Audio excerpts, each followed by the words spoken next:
Sen kabahat ol. Dayanın.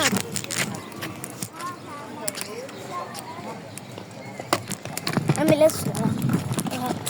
Gel.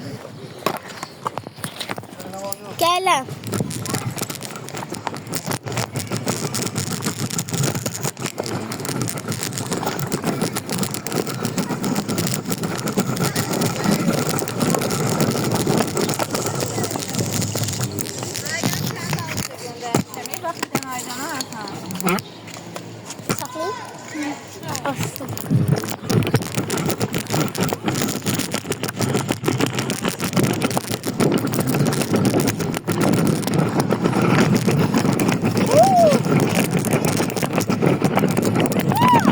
Burada. Oraya girdi. Görünmüyor.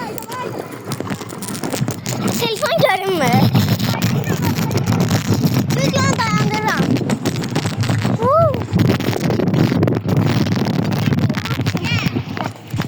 Aydın ne dedi? Asla. Niye dedi ki? Davay getdik. Niye dedi?